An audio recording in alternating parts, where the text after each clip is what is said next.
एक समय की बात है। बलरामपुर नाम के गांव में सोहन नाम का एक गरीब किसान अपनी पत्नी रूपवती और बूढ़ी माँ के साथ रहा करता था।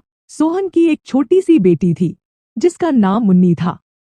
सोहन अपने परिवार का भरण पोषण गांव के मुनिम जी के यहाँ मजदूरी करके किया करता था। सोहन का घर का गुजारा बहुत मुश्किल से हो पाता था। सोहन के पास थोड़ी सी जमीन थी जिस पर रूपवती दिन भर मेहनत करके तरह तरह की फसल उगाती और गांव के बाजार के दिन सब्जियां और फल बेचा करती थी। सारे बलरामपुर वासी रूपवती से ही सब्जियां और फल खरीदते थे। अरे रूपवती, कैसी हो? घर में सब ठीक तो है ना? और मुन्नी कैसी है? मदन काका, मैं ठीक हूँ और घर में भी सब ठीक ही है और मुन्नी भी बिल्कुल ठीक है काका।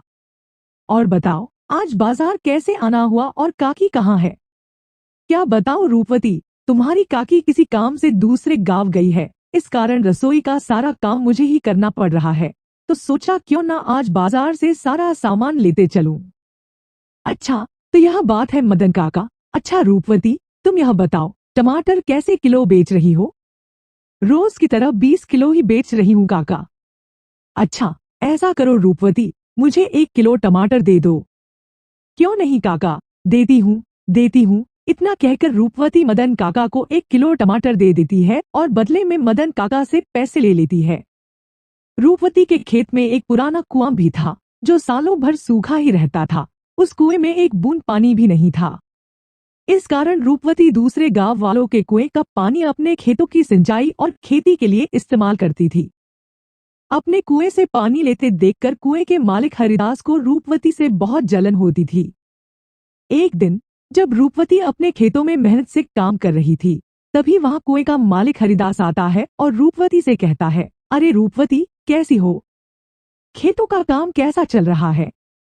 मैं ठीक हूँ हरिदास चाचा, खेतों का काम भी ठीक ही चल रहा है। मैं यह कह रहा था रूपवती कि मैं तुम्हें बहुत सालों से अपने कुएं का पानी देता आ रहा हूँ।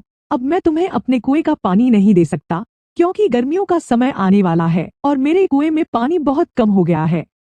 लेकिन हरिदास चाचा, अभी तो गर्मियों का समय आने में 2-3 महीने बाकी हैं। तब तक मैं अपनी खेतों का काम कैसे करूंगी? आप ही बताइए चाचा। मैं कुछ नहीं जानता रूपवती, यह तुम्हारी दिक्कत है, तुम अपना समझो। मैं तुम्हें अपने कुएं का पानी नहीं दे सकता। यह सुनकर रूपवती मन ही मन बहुत दुखी हो जाती है और घर जाकर अपने पति सोहन को सारी बातें बताती है। यह क्या हो गया भाग्यवान? यह क्या परेशानी आ पड़ी? अब हमारा घर का गुजारा कैसे होगा? आप चिंता ना करो भाग्यवान, ऊपर वाला सब देख रहा है, प्रभु हमारी मदद जरूर करेंगे। अच्छा ठीक है रूपवती, तुम जाकर आराम करो, मैं हरिदास काका से मिलकर आता हूँ। यह कहकर सोहन हरिदास काका से मिलने उनके घर की ओर निकल पड़ता है। हरिदास काका, अरे ओ हरिदास काका, घर में हो कि नहीं? अरे कौन है भाई, रुको, आता हूँ। अरे सोहन, तुम हो? मेरे घर कैसे आना हुआ?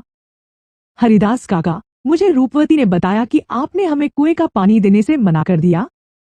हाँ सोहन, यह बात सच है कि मैंने रूपवती को अपने कुएं का पानी लेने के लिए मना कर दिया। ऐसा क्या हो गया हरिदास काका? देखो सोहन, मैं तुम्हें कई सालों से अपने कुएं का पानी देता आ रहा हूँ और इस बार गर्मियों का समय आने वाला है, इस कारण मेरे कुएं का पानी बिल्कुल सूख कर कम हो गया है। अगर मैं तुम्हें अपने कुएं का पानी देता हूँ तो मुझे गर्मियों में बहुत परेशानी होगी। लेकिन हरिदास काका, अभी तो गर्मियां आने में 2-3 महीने का समय है, तब तक मेरे खेतों का क्या होगा? मैं कुछ नहीं जानता सोहन, मैंने रूपवती को भी कहा था कि यह तुम्हारी समस्या है, मैं तुम लोगों को अपने कुएं का पानी नहीं दे सकता। सोहन हरिदास काका को कुएं का पानी देने के लिए मनाने की बहुत कोशिश करता है, लेकिन हरिदास नहीं मानता। फिर सोहन दुखी होकर थक हार के अपने घर की ओर निकल पड़ता है।